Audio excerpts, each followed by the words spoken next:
ஜெஃப்னா கல்லூரி சொந்தங்களுக்கு இனிய காலை வணக்கம். இலங்கையில் நாளாந்தம் வெளியாகும் பத்திரிகைகளின் முக்கிய செய்திகளை பற்றி பேப்பர் டைம் நிகழ்ச்சியோடாக பார்த்து வருகின்றோம். அந்த வகையில் 7ஆம் தேதி மே மாதம் 2024ஆம் ஆண்டு வெளியான பத்திரிகைகளின் முக்கிய செய்திகளை பற்றி பார்க்கலாம். முதலில் உதயன் பத்திரிகையில் அமைந்துள்ள முக்கிய செய்திகளாக, யாழ்ப்பாணம் போதனாவில் மட்டும் வெப்பம் காரணமாக 4 உயிரிழப்பு, மருத்துவர்கள் நேற்று அதிர்ச்சி தகவல்.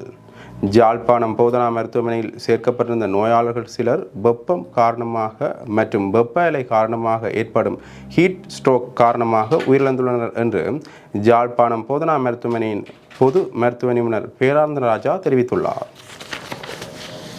யாழ்ப்பாணத்தில் தற்போது அதீத வெப்பம் நிலவுகின்ற நிலையில் வெப்பத்தாலும் வெப்பத்தாலும் வெப்ப அலையாலும் பொதுமக்கள் பெரும் பாதிப்புகளை எதிர்கொண்டு வருகின்றனர். அந்த நிலையில் வெப்ப அதிகரிப்பை எவ்வாறு சமாளிப்பது என்பது தொடர்பான தெளிவூட்டலை வழங்குவதற்காக செய்தியாளர் சந்திப்பு யாழ்ப்பாணம் போதனா மருத்துவமனையால் நேற்று நடத்தப்பட்டது. இதன்போதே பொது மருத்துவ நிபுணர் பேரானந்த ராஜா இந்த தகவலை தெரிவித்துள்ளார். அவர் மேலும் தெரிவித்ததாவது, யாழ்ப்பாண மாவட்டத்தில் தற்போது வெப்பத்தின் தாக்கம் தீவிரம் பெற்றுள்ளது. ஒரு மனிதனின் உடல் வெப்பநிலை 40.5 சென்டிகிரேட் அல்லது 105 ஃபாரன்ஹீட் அளவை தாண்டுகின்ற போது தீவிரமான பாதிப்புகள் ஏற்படுகின்றன. வியர்வை அதிகரித்தல், வியர்க்குருக்கள் போடுதல், வியர்வை அதிகரிப்பால் உடலில் நீரின் அளவு குறைந்து மயக்கம் ஏற்படுதல் என்பன அவையாகும். இந்த நிலை தொடர்கின்ற போது ஹீட் ஸ்ட்ரோக் ஏற்படும் நிலைமை பாரதூரமாகின்றது. இதைவிட சிறுநீரகம், இருதயம், சுவாசப்பை என்பன செயலிழக்கக்கூடிய சாத்தியங்களும் இந்த வெப்ப அதிகரிப்பால் ஏற்படுகின்றன. அத்துடன் குருதியில் சிறுதட்டுக்களின் எண்ணிக்கையும் குறைவடைந்து நிலைமை பாரதூரமாக வாய்ப்புகள் உள்ளன. அது மட்டுமல்லாது மூளை செயலிழந்து மயக்கமடையும் சம்பவங்களும் அதிகம் நிகழும் வாய்ப்பும் உள்ளது. யாழ்ப்பாணம் போதனா மருத்துவமனையில் சேர்க்கப்பட்டிருந்த நோயாளர்களில் 4 மற்றும் 5 நோயாளர்கள் ஹீட் ஸ்ட்ரோக் காரணமாக உயிரிழந்துள்ளனர். அவர்கள் உயிரிழந்தமைக்கு அவர்களுக்கு இருந்த நோய் நிலைமைகளும் ஒரு காரணம் என்றாலும் வெப்பம் அவர்களின் நோய் நிலைமைகளை தீவிரப்படுத்தியுள்ளது.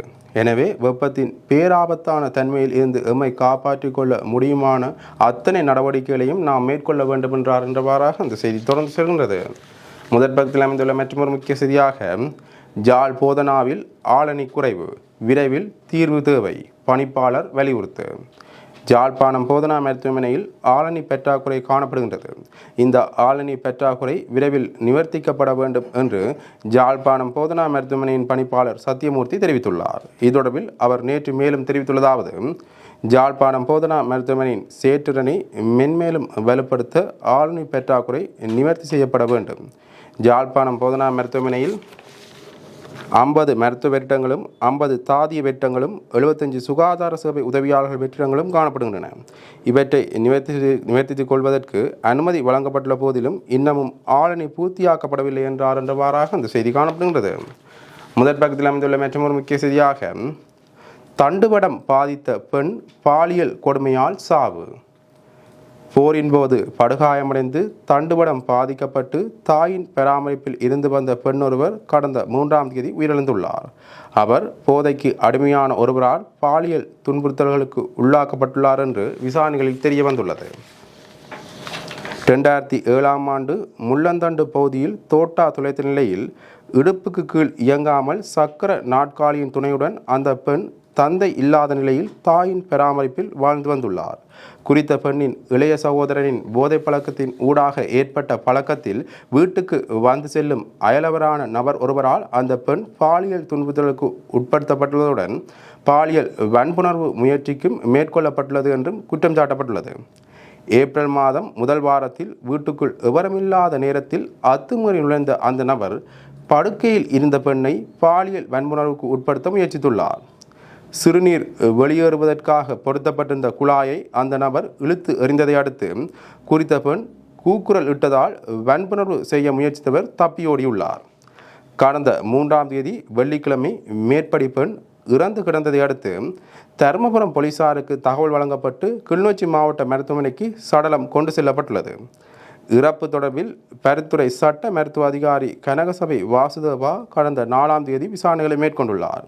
இதன்போது அந்த பெண் பாலியல் ரீதியாக துன்புறுத்தப்பட்டுள்ளமை உறுதிப்படுத்தப்பட்டுள்ளதுடன் கிருமி தொற்று ஏற்பட்டு உடலில் பரவியமை காரணமாக அவர் உயிரிழப்பு சம்பவம் நடந்திருப்பதும் கண்டறியப்பட்டுள்ளது. சந்தேக நபர் கைது செய்யப்பட்டுள்ளார் என்றவாறாக அந்த செய்தி காணப்படுகின்றது. இரண்டாம் பக்கத்தில் அமைந்துள்ள முக்கிய செய்திகளாக கட்நாயக்கவில் நடந்தது என்ன? பொதுமக்கள் பாதுகாப்பு அமைச்சர் டிரான் அலஸ் விளக்கம். கட்நாயக்க சர்வதேச விமான நிலைய வளாகத்தில் விசா வழங்கும் சர்ச்சைக்குரிய VFS நிறுவனம் இந்திய நிறுவனம் அல்ல என பொதுமக்கள் பாதுகாப்பு அமைச்சர் டிரான் அலஸ் தெரிவித்துள்ளார். அது பிளாக் ஸ்டோன் குழுமத்துக்கு சொந்தமான ஒரு சர்வதேச நிறுவனம் என்றும் அதன் பங்குதாரர் ஜெர்மனியில் இருப்பதாகவும் அமைச்சர் சுட்டிக்காட்டியுள்ளார். அண்மையில் கட்நாயக்க மற்றும் பண்டாநாயக்க விமான நிலைய வளாகத்தில் இலங்கை பயணி ஒருவரை நடத்திய தொடர்பான சர்ச்சைக்குரிய காணொலி மூலம் மேற்படி நிறுவனம் இந்திய நிறுவனம் என அறிவிக்கப்பட்டிருந்தது. இதனால் விசா வழங்கல் நடவடிக்கை இந்தியாவிடம் ஒப்படைக்கப்பட்டிருப்பதாக பெரும் குழப்பம் ஏற்பட்டிருந்தது. இந்த நிலையில் அமைச்சர் இது தொடர்பில் விளக்கம் அளித்துள்ளார் என்றவாறாக அந்த செய்தி காணப்படுகிறது. அதே பக்கத்தில் அமைந்துள்ள மற்றொரு முக்கிய செய்தியாக போராட்டம் நடத்திய பட்டதாரிகள் கைது. மாகாண சபை அதிகாரிகள் மற்றும் ஊழியர்களை மாகாண சபை கட்டத்துக்குள் அடைத்து நுழைவு மற்றும் வெளியேறும் கதவுகளை மறைத்து போராட்டத்தில் ஈடுபட்ட 22 வேலையற்ற பட்டதாரிகள் நேற்று கைது செய்யப்பட்டனர் என போலீசார் தெரிவித்தனர். வடமத்திய மாகாண ஆளுநர் மஹிபால ஹேரத் உள்ளிட்ட அதிகாரிகளே இவ்வாறு தடுத்து வைக்கப்பட்டு போராட்டம் முன்னெடுக்கப்பட்டுள்ளது என்றவாறாக இந்த செய்தி காணப்படுகிறது. மூன்றாம் பக்கத்தில் அமைந்துள்ள முக்கிய செய்தியாக ஜாழ் மாவட்ட செயலர்கள் தொடர்பில் இதுவரை பெரிய முறைப்பாடுகள் இல்லை. முன்னாள் துணைவேந்தர் பெருமிதம். ஜாழ் மாவட்டத்தில் இதுவரை கடமையாற்றிய மாவட்ட செயலர்கள் தொடர்பில் எந்த ஒரு பெரிய முறைப்பாடுகளும் இல்லை என்று ஜாழ்ப்பாண பல்கலைக்கழகத்தின் முன்னாள் துணைவேந்தர் பாலசுந்தரம் பிள்ளை தெரிவித்துள்ளார். வடக்கு மாகாண கல்வி பண்பாட்டு அலுவலர்கள் விளையாட்டுத்துறை மற்றும் இளைஞர் விவகார அமைச்சின் ஏற்பாட்டில் அண்மையில் இடம்பெற்ற நூல் வெளியீட்டில் கலந்து கொண்ட போதே அவர் இவ்வாறு தெரிவித்துள்ளார். அவர் மேலும் தெரிவித்துள்ளதாவது, ஜாழ்ப்பாணத்தில் 1961 ஆண்டில் பெரும் சத்தியாகிரக போராட்டம் ஒன்று முன்னெடுக்கப்பட்டது. அதன் பின்னர் 1977 ஆண்டு வரை ஜாழ்ப்பாண கச்சேரி நிர்வாகம் சிங்களவர்களின் கைகளில் இருந்தது. அதன் பின்னர் மாவட்ட அபிவிருத்தி சபை உருவாக்கப்பட்டு ஜாழ்ப்பாண மாவட்ட செயலர் நிர்வாகத்தின் உயர் பதவியில் உள்ளவர் மாவட்ட செயலாளர் என பெயர் மாற்றப்பட்டது. அன்று முதல் இன்று வரை ஜாழ்ப்பாண மாவட்ட செயலர்களாக பலரும் கடமையாற்றியிருக்கின்றனர். இவர்கள் மீது அவ்வப்போது சில விமர்சனங்கள் இருந்தன. ஆனால் பெரிய முறைப்பாடுகள் எதுவும் இல்லை. இது தொடர்பில் நாம் பெருமைப்பட்டுக் கொள்ளலாம் என்றவாறாக அந்த செய்தி காணப்படுகின்றது. இவை உதயன் பத்திரிகையில் அமைந்த முக்கிய செய்திகள். இனி விளம்பரி பத்திரிகையின் முக்கிய செய்திகளை பற்றி பார்க்கலாம். விளம்பரி பத்திரிகையின் முதல் பக்கத்தில் அமைந்துள்ள முக்கிய செய்திகளாக கிளிநொச்சியில் இராணுவத்தினர் காணிகளை அபகரிக்க முயற்சி. சட்டவிரோதமாக கட்டடமும் கட்டப்படுகின்றது. கிளிநொச்சியில் இராணுவத்தினர் காணிகளை அபகரிக்க முயற்சி செய்து வருவதோடு அங்கு சட்டவிரோதமாக கட்டடங்களையும் கட்டி வருகின்றனர். கிளிநொச்சி டிப்போ சந்தியில் யுத்த நினைவு சின்னம் அமைக்கப்பட்ட இடத்தில் சட்டவிரோதமாக இராணுவத்தினர் விளையாட்டு பூங்கா ஒன்றை அமைப்பதற்கு தமிழ் தேசிய மக்கள் முன்னணியினர் எதிர்ப்பு வெளியிட்டுள்ளனர். தமிழ் தேசிய மக்கள் முன்னணியின் ஊடக பேச்சாளர் சுகாஸ் நேற்று காலை குறித்த பகுதியை நேரில் சென்று பார்வையிட்டதோடு இவ்விடத்தில் தொடர்ந்து இராணுவத்தினர் ஆதிக்கம் செலுத்துவது தொடர்ந்தால் மக்களே ஒருமித்த அளவிலான போராட்டம் ஒன்றை மேற்கொள்ள உள்ளதாக ஊடகங்களுக்கு கருத்து தெரிவித்தார். மேலும் பூநகரி பொன்னாவளி பகுதியில் வளங்கள் சூறையாடப்படுகின்றது. உருத்திரபுரீஸ்வரர் ஆலயம் ஆக்கிரமிக்க முயற்சிகள் மேற்கொள்ளப்படுகின்றது. இவ்வாறான நிலையில் அனுமதியில்லாது இராணுவம் மேற்கொள்ளும் கட்டுமானத்தை உடனடியாக நிறுத்த வேண்டும் என அவர் தெரிவித்தார். அத்துடன் கரச்சி பிரதேச சபைக்கு சென்று அங்கு கரச்சி பிரதேச செயலாளரிடம் இச்சம்பவம் தொடர்பாக உரிய விசாரணை மேற்கொள்ளப்பட வேண்டும் எனவும் தெரிவித்துள்ளார் என்றவாறாக அந்த செய்தி காணப்படுகின்றது. முதற் பக்கத்தில் அமைந்துள்ள மற்றொரு முக்கிய செய்தியாக வடக்கு அபிவிருத்திக்கு ஒத்துழைக்க தயார். இலங்கைக்கான நோர்வே தூதுவர் தெரிவிப்பு. வடக்கு மாகாணசபை அபிவிருத்திக்கு தேவையான ஒத்துழைப்புகளை தொடர்ச்சியாக வழங்க தயார் என இலங்கைக்கான நோர்வே தூதுவர் தெரிவித்துள்ளார். இலங்கைக்கான நோர்வே தூதுவர் மே எலின் ஸ்டெனர் வடக்கு மாகாண ஆளுநர் PSM சால்ஸை நேற்று சந்தித்து கலந்துரையாடினார். வடக்கு மாகாண ஆளுநரின் செயலகத்தில் இந்த சந்திப்பு நடைபெற்றது. வடக்கு மாகாணத்தில் முன்னெடுக்கப்படும் மீள் குடியேற்ற நடவடிக்கையின் முன்னேற்றங்கள், காணி விடுவிப்பு, கன்னிவடி அகற்றல் செயற்பாடுகள், சுற்றுலாத்துறை அபிவிருத்தி, கல்வி, இயற்கை சக்தி வளங்கள் உள்ளிட்ட பல விடயங்கள் தொடர்பில் இதன்போது கலந்துரையாடப்பட்டது. வடக்கு மாகாணத்தில் சுற்றுலாத்துறையை மேம்படுத்த பல நடவடிக்கைகள் எடுக்கப்பட்டுள்ளது.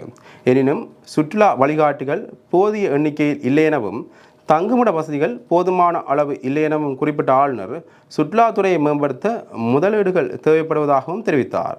கற்றல் செயற்பாடுகள் மற்றும் தொழிற்கல்வியை பெற முடியாது போகும் இளைஞர்கள் யுவதிகள் தொடர்பில் மாற்று வழிகள் முன்னெடுக்கப்பட வேண்டும் எனவும் ஆளுநர் தெரிவித்தார் என்றவாறாக அந்த செய்தி தொடர்ந்து செல்கின்றது. முதற் பக்கத்தில் அமைந்துள்ள மற்றொரு முக்கிய செய்தியாக, ஜனாதிபதி தேர்தலில் அனைவரையும் எதிர்கொள்ள நான் தயார், சஜித் தெரிவிப்பு. எதிர்வரும் ஜனாதிபதி தேர்தலில் எத்தனை வேட்பாளர்கள் என்னை எதிர்த்து போட்டியிட்டாலும் அத்தனை வேட்பாளர்களையும் எதிர்கொள்ள நான் தயாராக உள்ளேன் என்று சஜித் பிரேமதாச தெரிவித்துள்ளார். ஜனாதிபதி தேர்தல் தொடர்பில் வெளிநாட்டு ஊடகம் ஒன்றுக்கு அவர் வழங்கிய செவ்வியிலேயே அவர் இவ்வாறு தெரிவித்துள்ளார். அவர் மேலும் கூறியதாவது, நாட்டு மக்கள் என் பக்கம் நிற்கும் போது வேட்பாளர்களை கண்டு நான் அஞ்ச மாட்டேன். சகல வேட்பாளர்களுடனும் பகிரங்க விவாதம் நடத்த நான் தயார். இம்முறை ஜனாதிபதி தேர்தலில் மக்களின் பெருவாரியான அங்கீகாரம் எனக்கு கிடைக்கும். நான் ஊழல் மோசடிகளை செய்யவில்லை, கொலைகளை செய்யவில்லை. எப்போதும் மக்களுக்காகவும் நீதிக்காகவுமே குரல் கொடுத்து வருகின்றேன் என்றார் என்றவாறாக அந்த செய்தி காணப்படுகின்றது. முதற் பக்கத்தில் அமைந்துள்ள மற்றொரு முக்கிய செய்தியாக, இலங்கையின் நடப்பு பொருளாதாரம் தொடர்பில் ஐக்கிய ராஜ்யத்தின் பணிப்பாளருடன் ஜேவிபி தலைவர் அனுர கலந்துரையாடல். இலங்கையின் நடப்பு பொருளாதாரம் அரசியல் நிலைமைகள் தொடர்பில் ஐக்கிய ராஜ்யத்தின் இந்து பசிபிக் பணிப்பாளருடன் ஜேபிபி தலைவர் அனுரகுமார் திசாநாயக்க சந்தித்து கலந்துரையாடியுள்ளார்.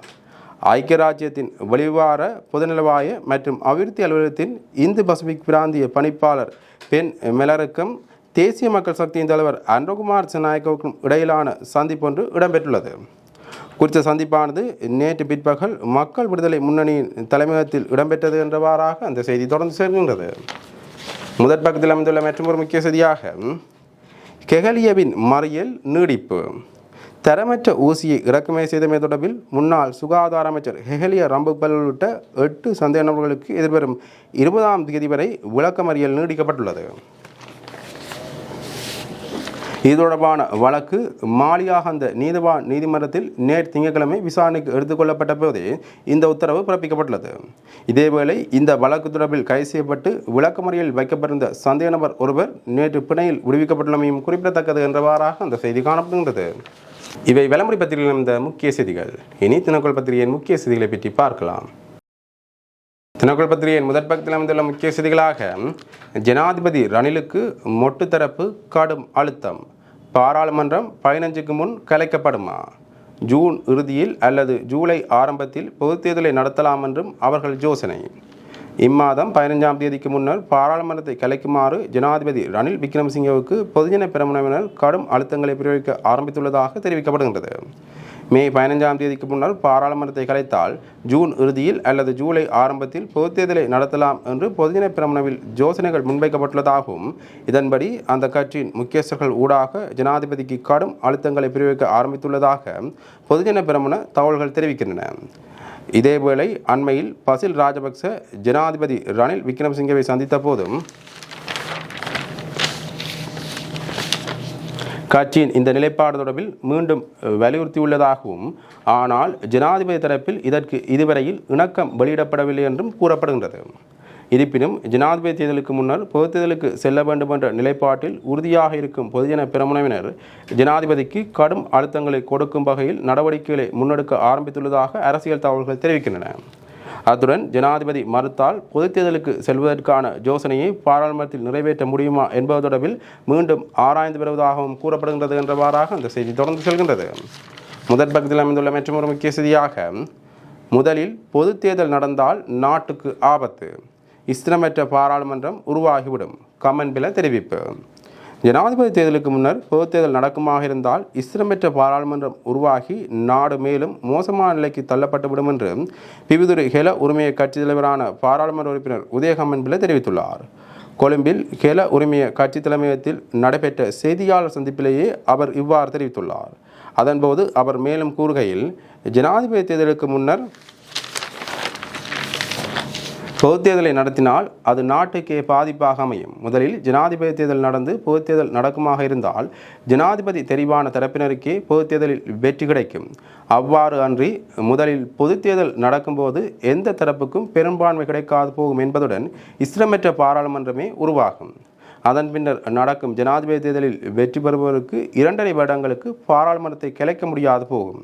அதனால் ஜனாதிபதிக்கு ஒத்துழைக்காத பாராளுமன்றமும் உருவாகலாம். அப்படி நடந்தால் ஜனாதிபதிக்கு தனது பதவி காலத்தில் 50% நாட்களை வேலை எதுவும் செய்ய முடியாது போகும் என்று அவர் குறிப்பிட்டுள்ளார் என்றவாறாக அந்த செய்தி தொடர்ந்து செல்கின்றது. முதற் பக்கத்தில் அமைந்துள்ள மற்றொரு முக்கிய செய்தியாக, இலங்கைக்கு முழு ஆதரவு ஐஎஃப்சி கூறுகிறது.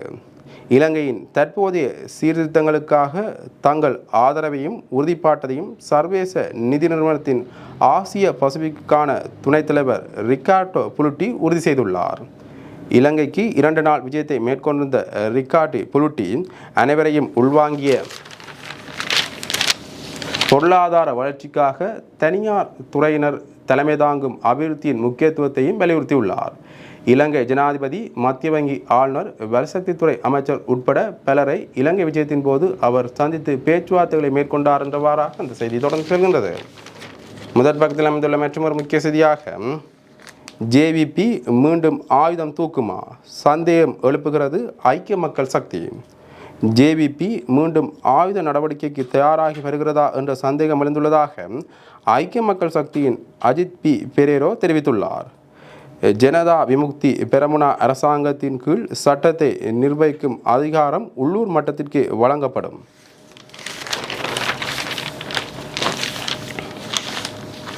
இவ்வாறு அக்கட்சியின் கேடி லால் காந்தா தெரிவித்திருப்பது ஜனநாயகத்திற்கு பாரிய அச்சுறுத்தல் என அவர் தெரிவித்துள்ளார். கொழும்பில் உள்ள எதிர்க்கட்சித் தலைவரின் அலுவலகத்தில் நடைபெற்ற ஊடகவியலாளர் சந்திப்பில் கலந்து கொண்டு கருத்து தெரிவிக்கும் போதே அவர் இவ்வாறு தெரிவித்துள்ளார்.